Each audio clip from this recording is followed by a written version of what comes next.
Choose me or your God, Ava. I need you to choose. The apartment was quiet, except for the sound of rain against the window and her own breathing.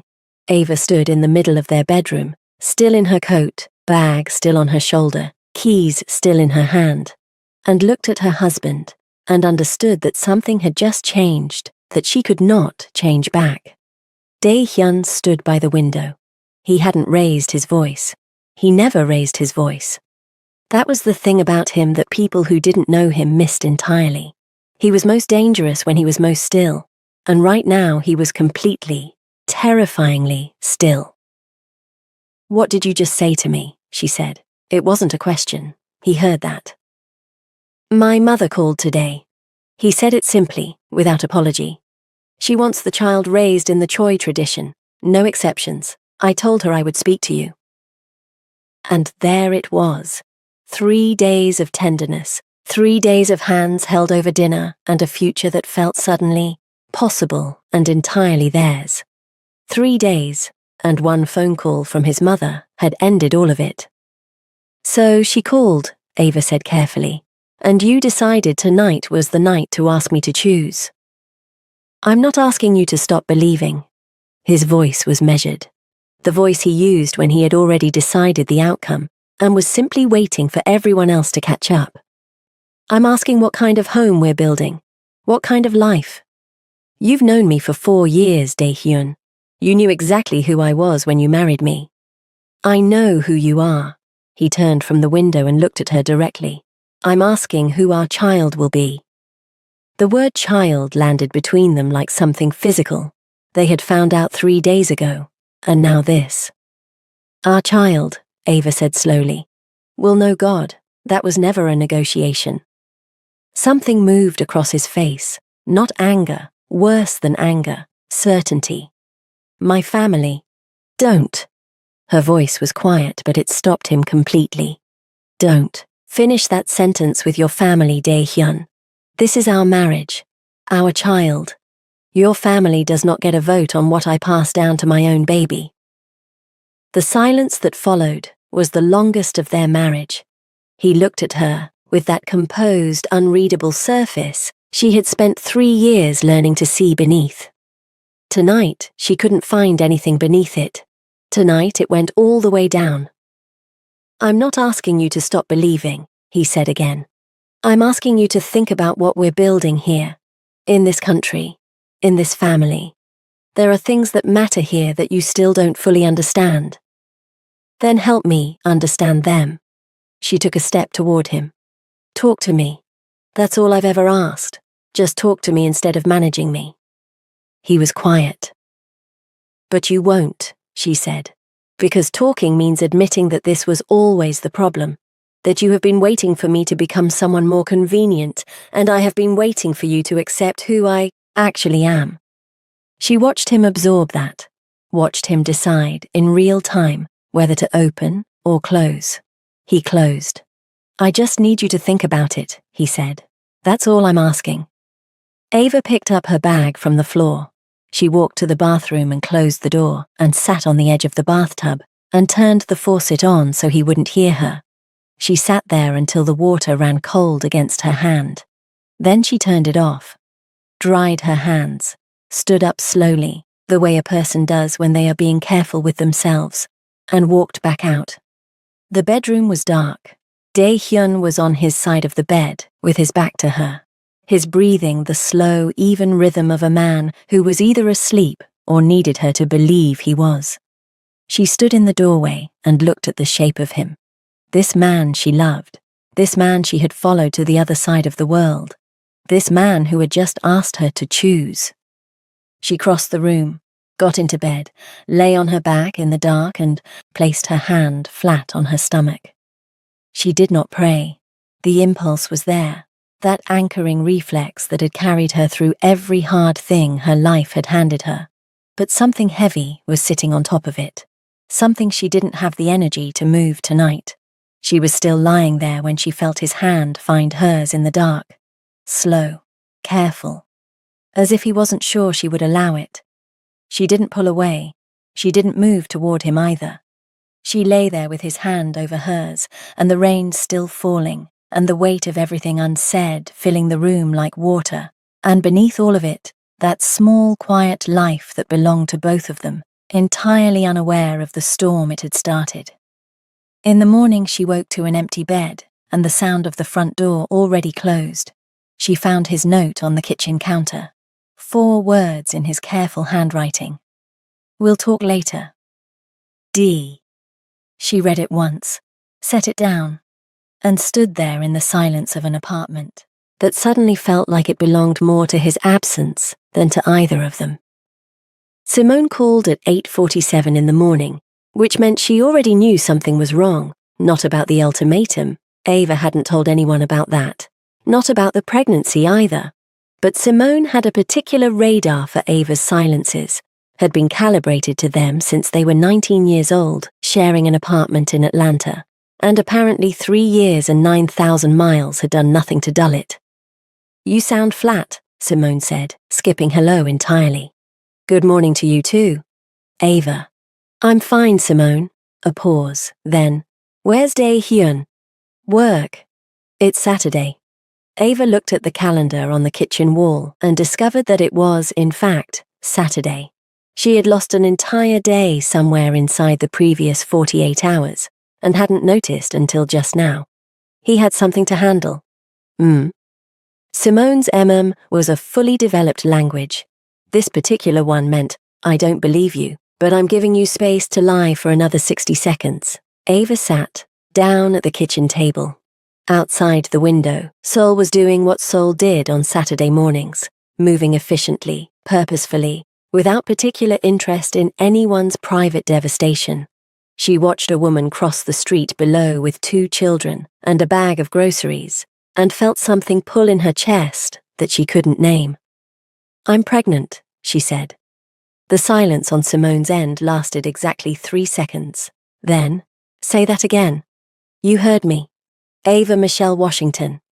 Simone's voice had shifted into that register that meant she was simultaneously overjoyed and preparing to ask 17 questions.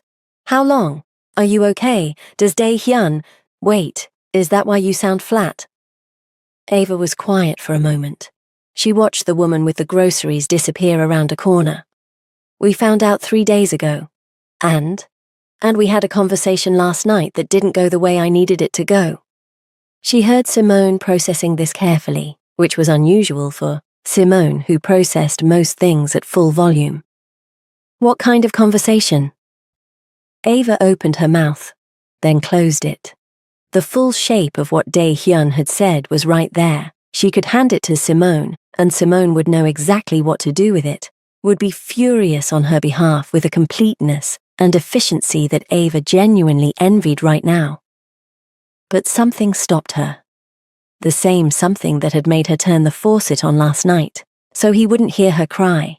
She wasn't ready for it to exist outside the apartment yet.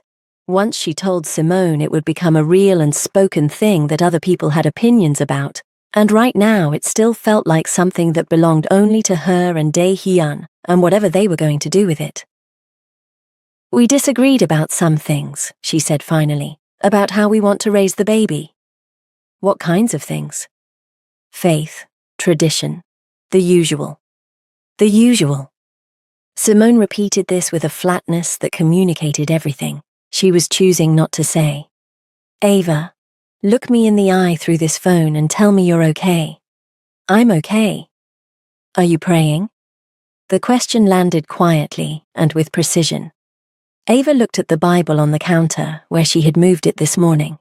She hadn't opened it, but she had moved it from the bedroom to the kitchen, which felt like something. A small renegotiation with herself. "I'm getting there," she said. Dae-hyun came home at 2 in the afternoon. She heard his key, heard the particular weight of his footsteps that told her he was tired, and stayed where she was at the kitchen table with her tea and her unopened Bible, and the phone face down in front of her. He appeared in the kitchen doorway. He had brought food again, a different place this time, further from his office, which meant he had gone out of his way. She noticed this and wasn't sure yet what to do with it. "You didn't eat," he said, looking at the untouched counter. I had tea. He set the food down and sat across from her without being invited, which was either intimacy or presumption, and she couldn't decide which. He looked at her with that careful, composed attention that she had once found steadying and today found exhausting. I've been thinking, he said. About which part? He was quiet for a moment. All of it. He looked at the Bible on the counter, then back at her. Something shifted in his expression, not softening exactly, but a loosening at the edges. I said it badly last night. You said it clearly, Ava told him. That's different from saying it badly. He absorbed that. I'm not trying to take anything from you. I know you believe that. She folded her hands on the table. That's actually the part that worries me most. He looked at her, really looked at her, and she saw it again. That brief, unguarded thing that lived beneath all the composure, the thing that had made her fall in love with him in the first place. It moved across his face and then was gone, managed back into stillness before it could cost him anything. My mother wants to meet, he said. This week, for dinner. Ava felt the shift in the room as clearly as a change in temperature. Does she know about the baby? She asked. Yes. So his mother had known before Ava had told her own. She thought about her mother in Atlanta, who still didn't know. Who would have wanted to be the first call, the first voice, the first person to pray over this news with her daughter? That was not a small thing. And Dae-hyun knew it wasn't a small thing, which meant he had told his mother anyway and decided the consequences were manageable. This week, she said finally. Not a question, not agreement. Just the words, returned to him exactly as he had delivered them. Thursday, he said. Fine. She reached across the table and opened her Bible to no page in particular. Just opened it, let it fall where it fell, and looked down at the words without reading, them. It was the first time she had touched it since the night before. Dae-hyun watched her do this and said nothing. But he didn't leave the table either. He sat with his hands folded and watched her the way he sometimes watched rooms he wasn't sure he controlled yet, quietly, patiently, as if the answer to something was in there if he waited long enough to find it. She felt it and said nothing, just let the page hold her eyes and the silence hold them both. Hello and welcome to Afro-Korean Series channel. Enjoying this story? You're welcome to subscribe for more. Thanks for listening. The Choi family home was not what Ava had expected the first time she saw it, and it was not what she expected now. It was understated in the way that very old money is understated. Everything quality, nothing loud, the kind of home that didn't need to announce itself because everyone who mattered already knew. She had learned early that this was how the Choi family operated across the board.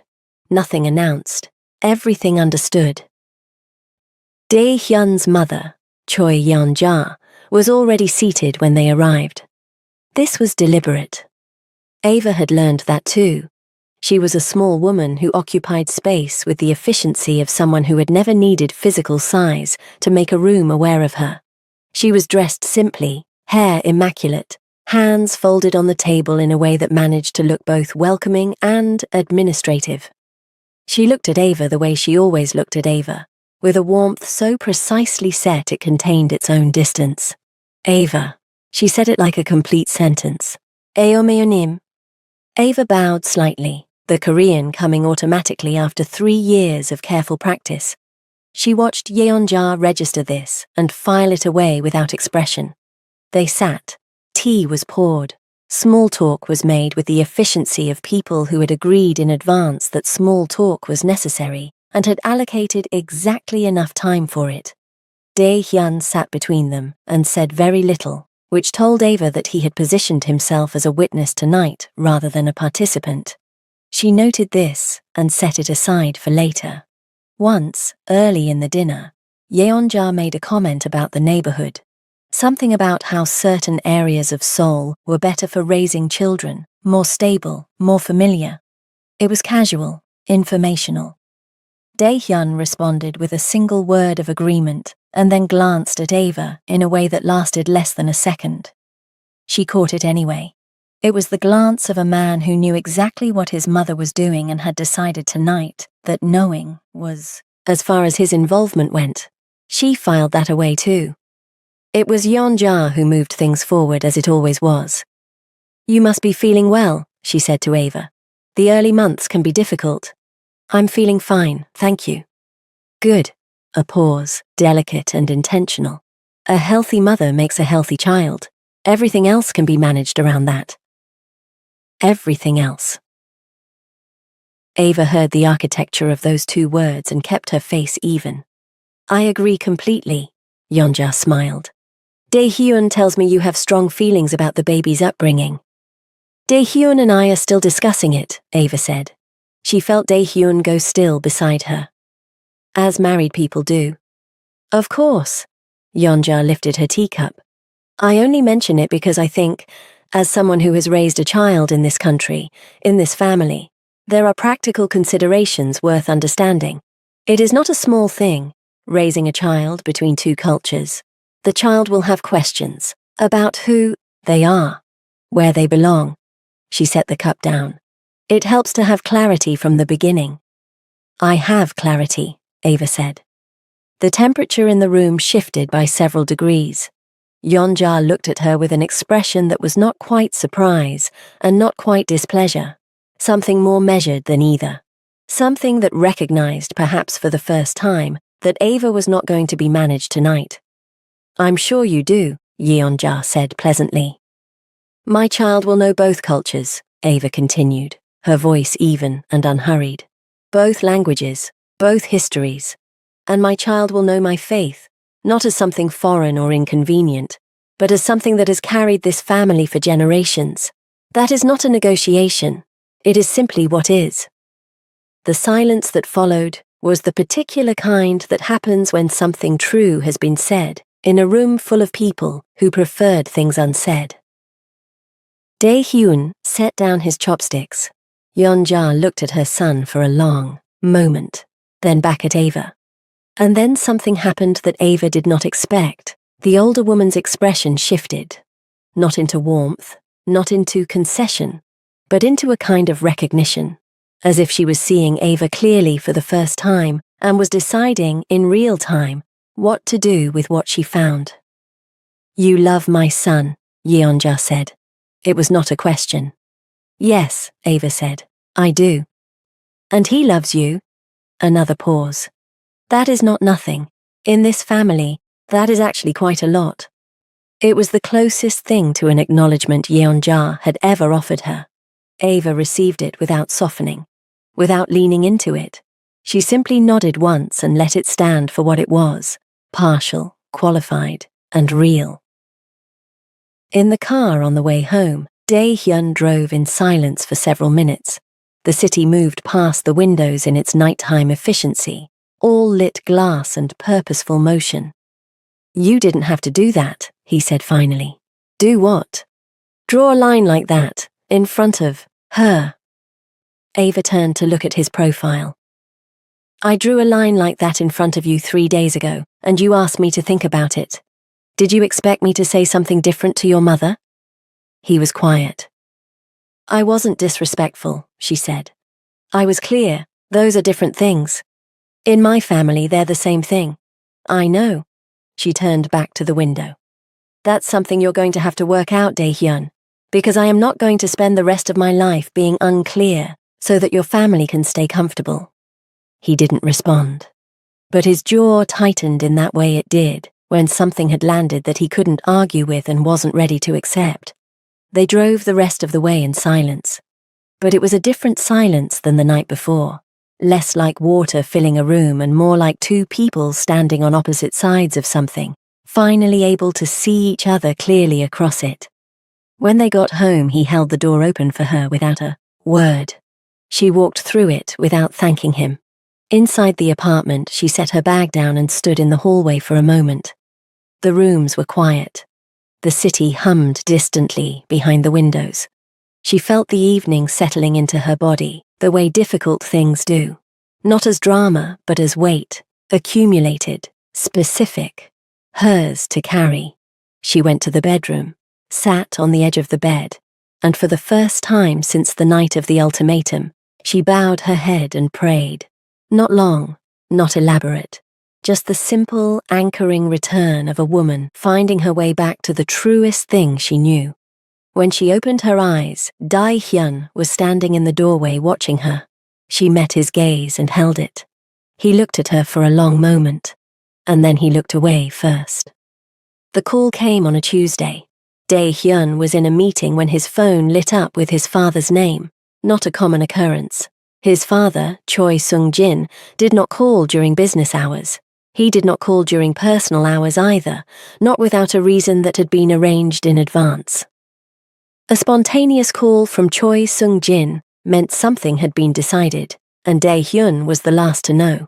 He excused himself. "Your mother spoke to me," his father said, without greeting. "About the situation." The situation. Dae-hyun stood in the corridor outside the conference room and watched his own reflection in the floor-to-ceiling window opposite. 34th floor. Seoul spread out behind his reflection like something he owned. "I'm handling it." "She doesn't think so." "With respect, it's my marriage." A pause. His father's pauses were not like his mother's. They were not tactical. They were simply the natural rhythm of a man who had never needed to rush anything, because everything had always waited for him. "She is a good woman. Your wife. I want you to know I have said this to your mother." Dae-hyun was quiet. "But good is not the same as suitable," his father continued, "and suitable is not the same as simple. You chose a complicated life, Dae-hyun. I am not criticizing. I am reminding you that complicated lives require decisions that simple lives do not." "What kind of decision are you suggesting?" "I'm not suggesting anything." Another pause. "I'm telling you that your mother will not let this rest, and when your mother does not let something rest, it has a way of becoming everyone's problem. You know this." Dae-hyun knew this. "Handle it," his father said, and ended the call. Handle it. 2 words that had governed every difficult thing in his family for as long as he could remember. Disagreements handled.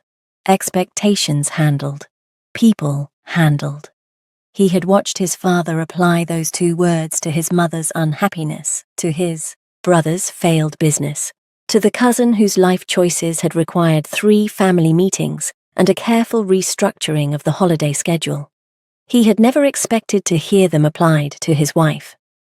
He stood there a moment longer. Then he put his phone in his pocket and went back into the meeting and said nothing to anyone. But something had shifted in him that he couldn't shift back. He came home that evening to find Ava on the living room floor, surrounded by what appeared to be the entire contents of a large shipping box from Atlanta. He almost didn't see her at first. He saw the box, the scattered contents, the blanket in gold and green spread across the floor, like something that belonged in a different home, in a different country. And then he saw the small Bible in her hands and her face, and understood that she had been sitting there for a while, with something that had undone her quietly and completely. The kind of undone that had nothing to do with weakness and everything to do with love, traveling 9,000 miles to find you on the wrong kind of day. Ava looked up when he came in. Her eyes were red, but her face was composed. "My mother sent things for the baby," she said. He set his bag down and came into the room and crouched down beside her, without being asked. He picked up the small Bible carefully.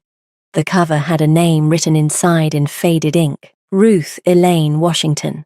Her grandmother. He had heard about Ruth Elaine Washington enough times to feel he almost knew her. "She passed before I moved here," Ava said, watching him hold it. "I never thought my mother would send this." He turned it over in his hands. It was light, worn smooth in the places where someone had held it daily for decades. He thought about his own grandmother, her particular silence, her particular expectations, the particular weight of everything she had represented to his family. He thought about legacy and what it meant to carry something forward. He set the Bible down gently between them. "I called my father today," he said. "Or rather, he called me." Ava was still. "He told me to handle the situation." He looked at her directly. "That's what he called it, The situation. She said nothing, just watched him. I've been using that language, he said. Not out loud, but in my head. The situation. As if your faith is something that happened to our marriage, rather than something that was always part of you. He paused. I don't know when I started thinking that way, but I heard it in my father's voice today, and I recognized it, and I didn't like it. It was the most honest thing he had said to her in 4 days. Ava looked at him for a long moment. He could see her deciding how much to trust it. This admission, this moment, this version of him sitting on their living room floor, holding his position carefully between his hands. I appreciate you saying that, she said finally. I do. A pause. But Dae-hyun, saying, you don't like something is not the same as changing it. I know. I need to know what you're going to do. Not what you recognize, not what you don't like, what you are actually going to do. Her voice was even and direct and completely without cruelty. Because I have a baby coming, and I need to know what kind of man is going to be in that room with me. He didn't answer immediately. He looked at Ruth Elaine Washington's Bible on the floor between them, worn smooth by daily faithfulness, and felt the full weight of the question settle on him. I don't have that answer yet, he said. I know, Ava said quietly. That's what worries me. She began carefully repacking the box. He stayed where he was and watched her hands move. Careful, deliberate, the way she did everything, and understood that she was not waiting for him anymore, that she had made her own peace with who she was, while he was still figuring out who he wanted to be. He reached over and picked up the framed verse from the floor and handed it to her without a word. She took it. Their fingers touched briefly in the exchange. Neither of them acknowledged it, but neither of them pulled away. She called her mother on a Wednesday morning while Dae-hyun was at work. Not because she had planned to. She had picked up the phone to check the time, and her mother's name was just there, the way it always was, sitting at the top of her recent calls like a quiet invitation. She pressed it before she could think about whether she was ready. Her mother answered on the second ring. Baby. Just that. One word in that particular voice that had been locating Ava Washington in the world since she was born. Ava sat down on the kitchen floor with her back against the cabinet, the way she used to sit on the kitchen floor at home in Atlanta when she was a teenager and the world had gotten too large for chairs. Hi, Mama.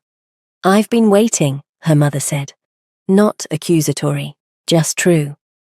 I know. The Bible got there? Yes. Ava closed her eyes.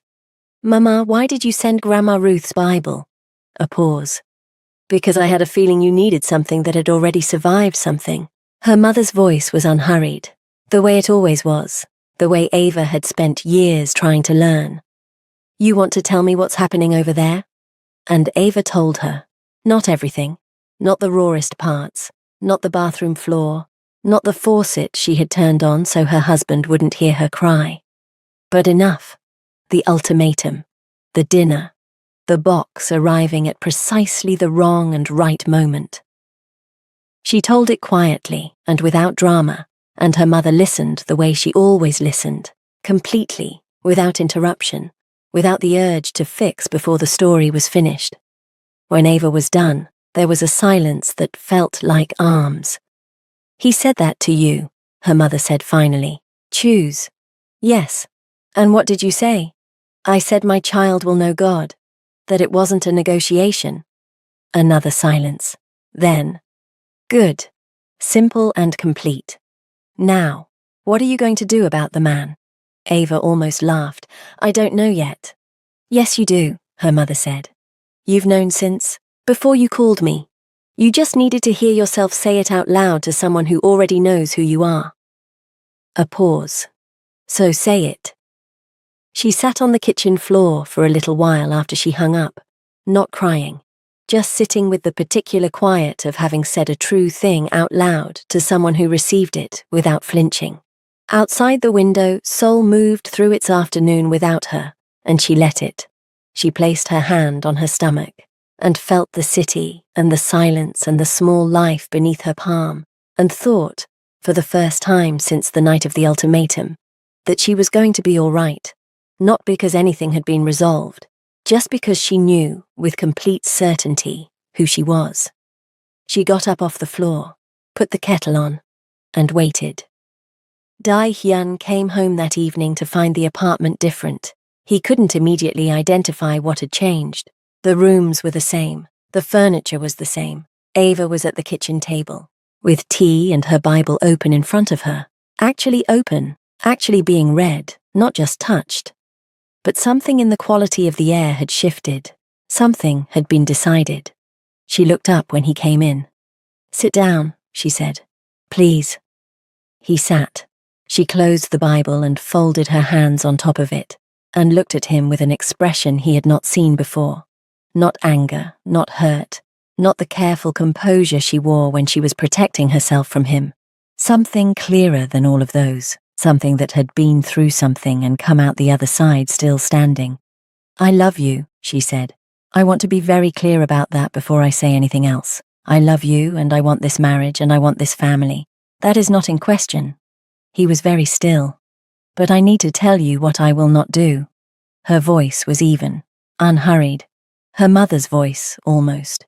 "I will not raise my child in silence about who we are. I will not sit at your mother's table and perform smallness so that everyone can be comfortable. I will not go to bed another night wondering whether the man beside me sees my faith as a problem to be solved or a part of me to be loved." She paused.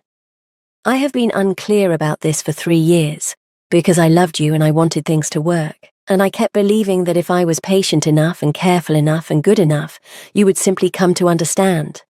But I am done being unclear, Dae-hyun. I am done making myself small enough to fit into spaces that were never built for me." The kitchen was completely quiet. "I am not asking you to become someone you are not," she continued. "I am not asking you to walk away from your family or your culture, or anything that is true about who you are. I am asking you to extend me the same courtesy, to choose me, all of me, the way you asked me to choose you." She looked at him directly. "That is what I need. Not tomorrow, not when it becomes convenient, now." Dae-hyun sat with that for a long moment. She watched him the way she had learned to watch him, past the composure, past the surface, into whatever was working underneath. And what she saw this time was different from anything she had seen before. Not calculation, not management, something stripped of all of that. Something that looked like a man finally understanding the actual cost of what he had been asking. "You said you've been patient for 3 years, he said quietly. "I didn't know you were counting. I didn't know it cost that much."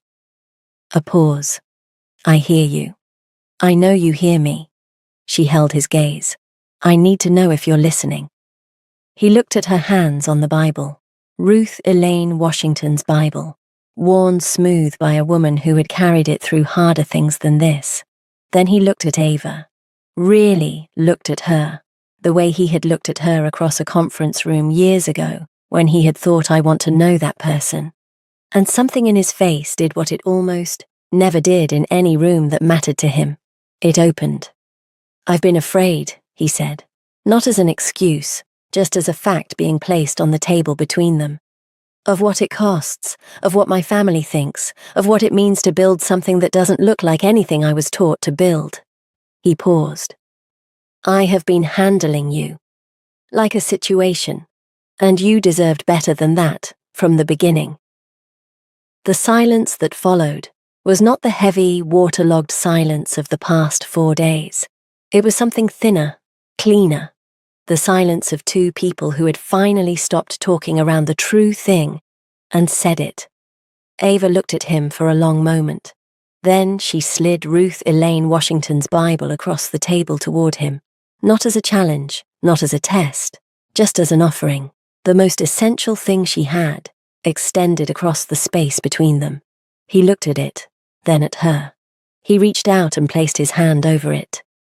3 weeks after the night of the ultimatum, Dae-hyun Choi walked into a church for the first time in 11 years. It was not a grand gesture. He had not announced it. He had not asked permission or prepared a speech or told his mother or consulted his father. He had simply appeared in the kitchen on Sunday morning while Ava was getting ready and said quietly, "I'd like to come with you, if that's all right." Ava had looked at him for a long moment. He was wearing a simple dark sweater and slacks, not dressed for a board meeting, not dressed for a family dinner, just dressed, just himself. She had searched his face for the performance of it, for the management of it, for the careful calculation she had learned to recognize underneath his gestures. She hadn't found it. "It's all right," she said. The church was a small international congregation in Mapogu that Ava had been attending for 2 years. It was not impressive in the way the Choi family understood impressive. No grand architecture, no particular prestige, no one in the room whose name carried weight in the circles that mattered to Sung Jin and Yeon Ja. It was just a room full of people who had travelled far from home and found something here that made the distance bearable. Dae Hyun sat beside her in the 3rd row and was quiet through everything.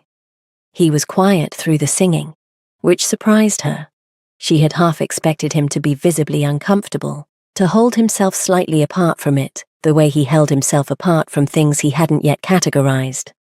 Instead, he sat with his hands on his knees and listened with the focused attention he gave to things he was genuinely trying to understand.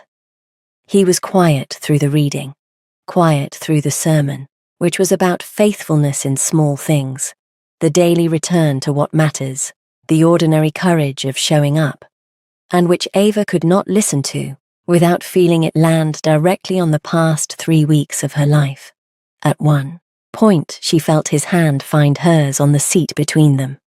She looked down at their joined hands, and then at him. He was looking straight ahead, but his hand was certain around hers, not tentative, not performing, just there. She looked straight ahead too.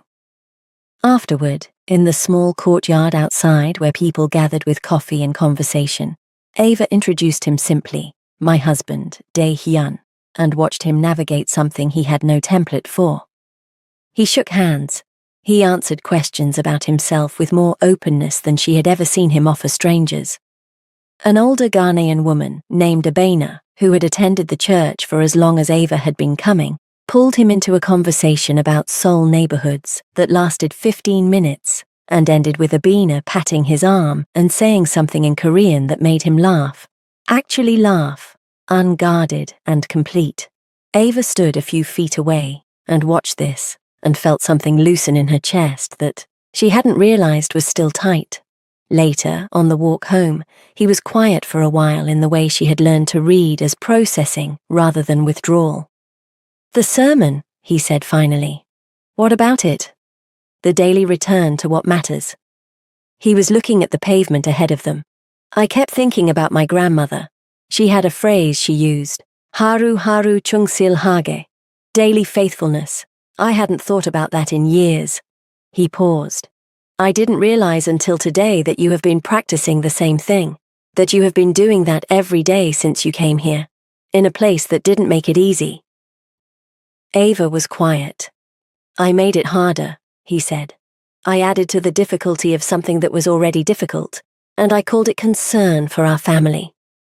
He stopped walking and turned to look at her. "I'm sorry, Ava. Not for the version of sorry that asks you to move on quickly, the real kind. The kind that knows it has something to actually repair." She looked at him on the pavement outside their building. This man she had followed across the world. This man who had asked her to choose. This man who had walked into a room that had nothing to do with his comfort, or his family's approval, or his management of anything, and sat beside her and reached for her hand. "I know," she said. "I believe you." "That's not the same as forgiving me." "No," she agreed. "It's not. But it's where I am right now, and it's honest." She held his gaze. "I don't need you to be perfect, Dae Hyun. I need you to keep showing up, like today. Just keep showing up." He nodded once, slowly, the way he nodded when something had settled in him, rather than when he was simply acknowledging a point. That evening, they sat together on the living room floor, the same floor where the box from Atlanta had arrived. where Ruth Elaine Washington's Bible had been unpacked and held and set between them. Ava had made tea. The Bible was on the coffee table. The blanket her mother had sent was around her shoulders. Dae-hyun picked up the Bible and turned it over in his hands, the way he had the first time, carefully, as if he understood now what he was holding. "Tell me about her," he said. "Your grandmother." Ava looked at him. "Ruth Elaine," he said. "Tell me who she was." And so she did. She told him about a woman who had raised 5 children in a small house in Georgia, with a faith so constant and unperforming that it had simply become the weather of the household, present, reliable, the thing you planned around without thinking. She told him about Sunday mornings and the particular smell of her grandmother's kitchen, and the way Ruth Elaine had a habit of reading scripture quietly to herself while she cooked, not loudly, just beneath her breath, as if she was having a private conversation that happened to include everyone in the room. Dae-hyun listened the way he had listened in church. Completely, without interruption, without the urge to categorize or manage. When she finished, he was quiet for a moment. "I want our child to know this," he said. "What you just told me.